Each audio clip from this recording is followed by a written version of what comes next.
I know in my friendship circle, they would not even get out of the home if you weren't doing some kind of STEM program. Like Mm-hmm. anything else is off the table unless you're doing biology for research or a physician. That's right. But does that not start though with the parenting and what happened to career day? Because I remember growing up and I grew up in a public school. Like we had career day where professionals came in, even at junior high school. Yes. And I remember a couple career days, and that kind of stirred me in a direction that I thought I would go, which is a doctor. I ended up loving marketing, but what happened to those programs? Yeah.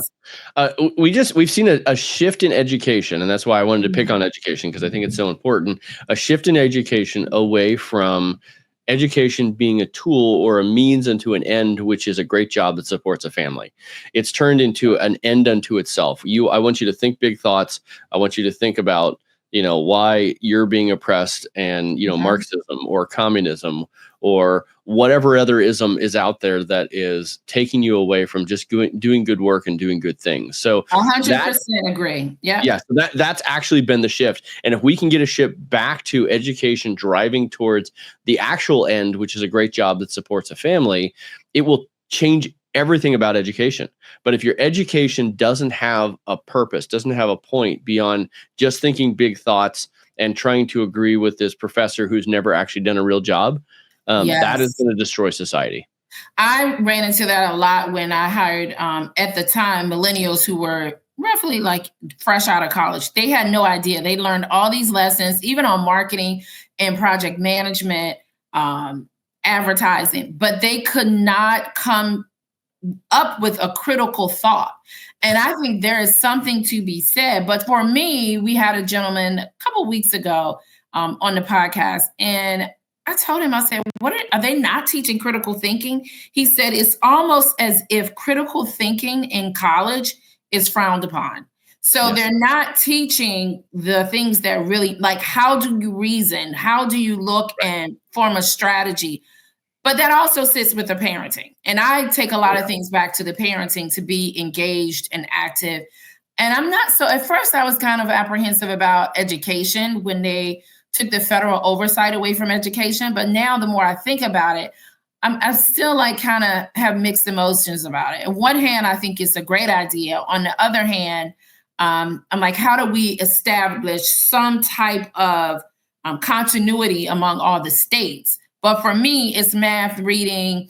I was surprised they don't even teach handwriting anymore in elementary school, which blew me away. That's right. And actually, my kids are at a classical Christian school, and they don't just teach handwriting; they teach cursive. They're like, it actually, there's this direct correlation between learning the motion of cursive and actually brain development.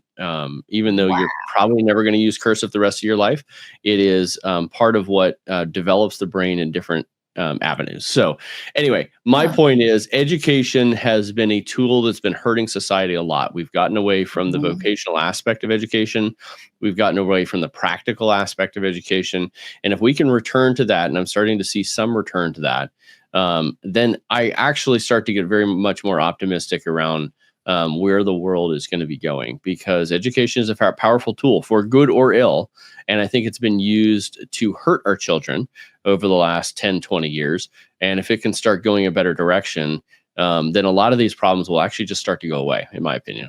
So I remember vocational and trade schools. I was really surprised to see that they have kind of eroded to nothingness. But you can really have a good, solid career as an HVAC person who ends up starting their own business, a plumber, electrician. Oh, yes. Like a master electrician in my area, I'm in the Washington, D.C. area, makes at least $150,000 a year. You can have a good life and raise a good family on that salary. But they've just kind of gone away. So I definitely think there should be some technical schools, because some people just don't want to do 4 years. You can do 2 years at a community college and be pretty substantial.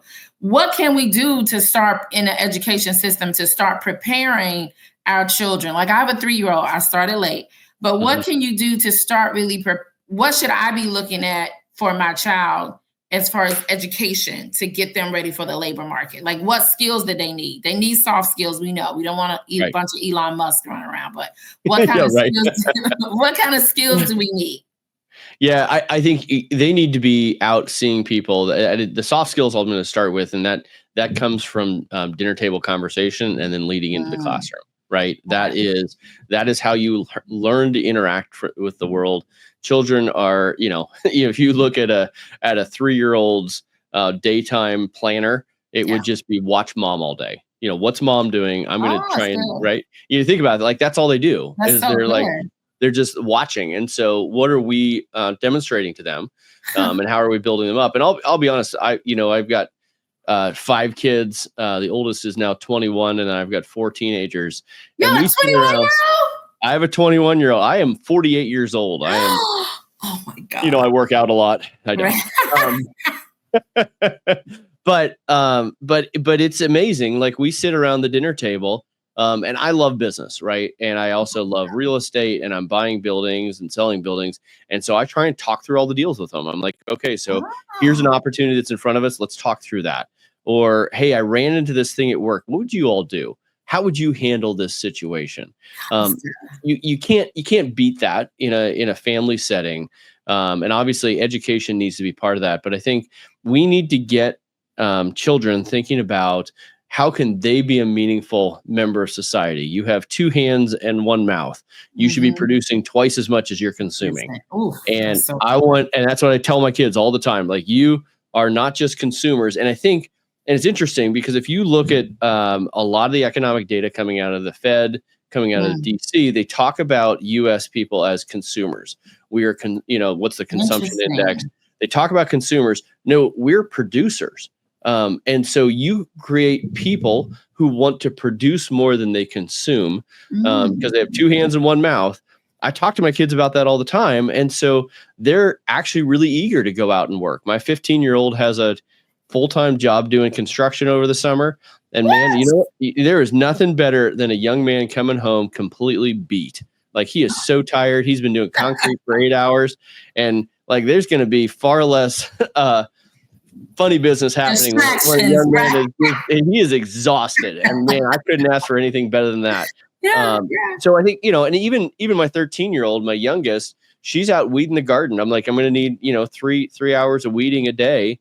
And I'm going to pay you for it because you're going to understand the economic returns for hard work. But I'm going to hold you to a higher standard, and I'm going to come check it at the end of the day and see how you did and point it out. I want to give them those skills. That's where parents need to take responsibility for that.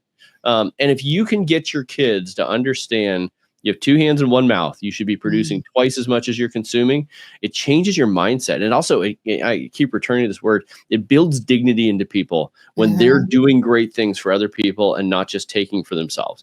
And once you understand that deep down in your guts, you are going to have a happier life, and we're going to have a way better economy.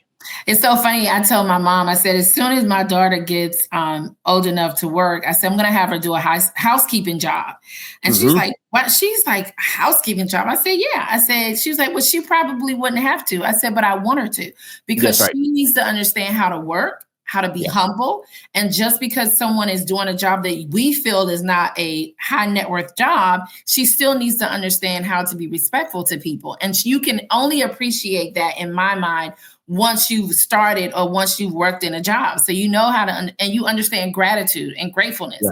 And so my mother was like, oh, I never thought about it that way. She still didn't agree, but I think that that's so important, especially with daughters too. So you have sons and daughters. Do you raise them differently to prepare them for the workplace? Yes and no. I mean, there's aspects like, I will tell you, we, when they turn 12, we go and get them a bank account, and we go to the bank together and we get that sucker set up. I want them to start thinking like adults. You look 100 years ago, and at 13, people were considering someone an adult. Like, okay, you should have some responsibilities. And we've kind of lost that, where now it's like 18, maybe you're starting to get 18 responsibilities. Yeah, maybe. And so I think that needs to be built in way earlier into the process. They need to start making decisions. For the girls and the guys, early on, no, the focus is you have two hands and one mouth. So let's talk about how do we produce more. I will tell you, my 13-year-old daughter, we sat down at the beginning of the summer. I'm like, okay, what's the plan? What are you going to try and accomplish this summer? That would be great. And she's like, okay, well, actually, there's some food that I've always wanted to figure out how to make. And I'm like, fantastic. Let's do this. And I'll tell you what, my waistline is not in good shape because of my daughter's cooking right now, but I'm okay with that. That's a sacrifice that I'm willing to make. Is she good? It must be good. She is good. I'll tell you what, she made me a breakfast the other day. There was so much food there. I'm like, honey, I am not a teenage boy anymore. I cannot eat like 4 eggs and 9 pieces of bacon and sausage. And I'm like, honey, sweetheart, this is wonderful. And your brothers will eat it all up. So, anyway, is it different? Yes. I mean, you want to be preparing them for whatever vocation they're going to be in. My oldest daughter, she's, just finished her first year of college. She wants to focus on business and marketing. Okay. Fantastic. My industry. But connected with that, she's like, but I love taking care of people. And so I found her an internship. She's going to go down to Brazil actually next week for 2.5 weeks and teach at a YWAM school and help them build some curriculum because she's smart as a whip. What? And just think about like, how do we upgrade this education? How do we think about it? And, just like, how do you get kids who are pouring themselves out for other people? Because they're going to be happy when they do. That's just how the world works. I hate to say. Yeah. And I think the great thing too about if you're a believer, they have missions that you could participate in too. And that's a great way to develop character in children as well. Yeah.